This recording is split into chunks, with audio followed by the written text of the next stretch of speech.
د علم غیږې ته د خاره په چکر راشه د علم غیږې ته د خاره په چکر راشه او سیل به د غرونو کې ګرانه یو نظر راشه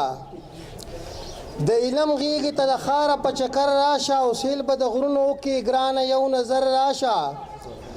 په ملکن راواوړه ښکلي به سیندونه وینې ښار د بډخیله کې به ښکلي بازارونه وینې اماندرا او ظلمکوټ کې به روډونه وینې تاڼه کې ګله به د خلکو رواجونه وینې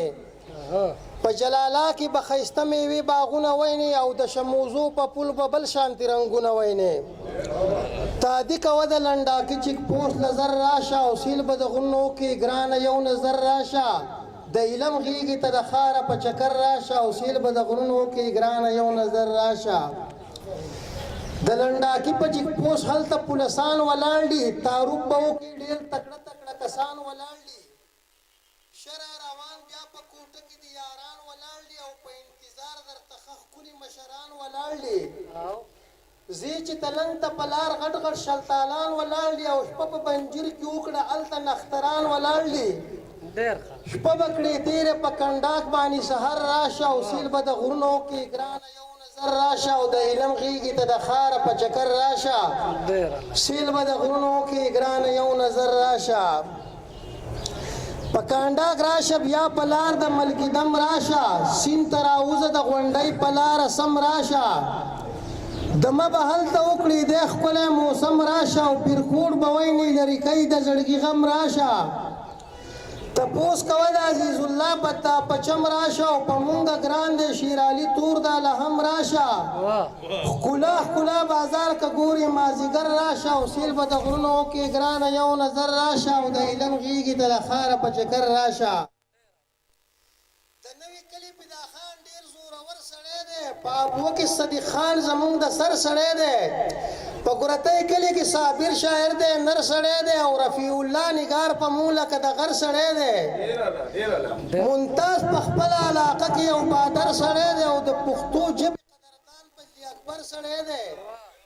د بار انشاءالله مېلمستیاله په نمبر راشه او سیل به د غرونو کې ګرانه یو نظر راشه د علم غیږې ته د خاره په چکر راشه په بره لاړ شه کړاکړ املوک دره وګوره ډب سرته خیالو که څېرۍ هم ورسره وګوره که ګورکن غاښې دی دا یو پیره وګوره او په ناوګۍ کې پخوانۍ شتې مقبره وګوره بڼکي ته وخېږه یو نوې نظاره وګوره او په ښکته راشه ورته کلی ناټپېره وګوره ډېر مېلمه دوست دی چې له خواله د زفر راشه او سیل به د غرونو کې ګرانه یو نظر راشه د علم غیږې ته د خاره په چکر راشه په نیچګرام کې سمسارې جکل ټوکر ښکلي دي شرغشي هم د سیل زګی دی شنه نختر ښکلي دي د غره د ملو کې چینې دي زورور ښکلي دي باغات باغات پټي پټي کنډر کنډر ښکلي دي درانه میاګان د علاقې دي نامور ښکلي دي او د سر سړی دی د خچن باچا بدر راشه او سیل به د غرونو کې ګرانه یو نظر راشه د علم غیږې ته د خاره په چکر راشه که غالیګی دی که بوړې پې اوس لیدل غواړي د سیند په غاړه په مانیار کې ګرځېدل غواړي که تیندوډاک دی که غازي بابا له تلل غواړي او په اوډیګرام کې به تپوس د چا کول غواړي په امانکوټ به بیا سجدو ته تاوېدل غواړي او سیفل بانډۍ کې که زړګی دمه کېدل غواړي په مرغوزار کې ناشته وکه برابر راشه او سیل به د غرونو کې ګرانه یو نظر راشه او د علم غیږې ته د خاره په چکر راشه د بودکړې د کوکارۍ د لارې خوند چکه او روان جامبیل ته شه د دغې خلکو ژوند چکه یوه خبره کړي په ژبه کې پابند چکه او درې درې غرونه د هر لوري پیوند چکه چینار کلیل ګنډول راجي شي کوکن چکه او راکوز بټۍ ته شوټیر وړونه بند چکه او مزار د پیر بابا د ټیم که مقرر راشه او سیل به د غرونو کې ګرانه یو نظر راشه د علم غیږې ته د خاره په چکر راشه او سیل به د غرونو کې ګرانه یو نظر راشه دی بایي کلی کالاخیله خوندوره دره او که برجوکاڼی دی که چړ دی مونږ ته غوره دره که کاټ که لکه سلرزو د زوروره دره او که اشیزو دی نوی کلی دی بهتره دره که لیګاڼۍ اسماني موړ د دلته بره دره او که سر تاڼه ده که جبه د بختوره دره دعا د خیر وکه په مونږ لکه اختر راشه او سیل به د غرونو کې ګرانه یو نظر راشه د علم غیږې ته د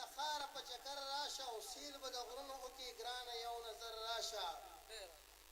برکوټ ته راشه لږ پوښتنه د غلام وکړه ذاکر له ورشه په هغه باندې سلام وکړه د حذیفه سره خوراک د یو ماښام وکړه او ګورې پیلن د نهیر نشي ورته پام وکړه د مینې ډک دی نواز ډېر احترام وکړه حسین له لاړ شه تپوسونه یې د قام وکړه دکان کې ناست وي ګل غلام د زړه په ور راشه حسین به د غرونو وکړې ګرانه یو نظر راشه او د علم غېږې ته د خاره په چکر راشه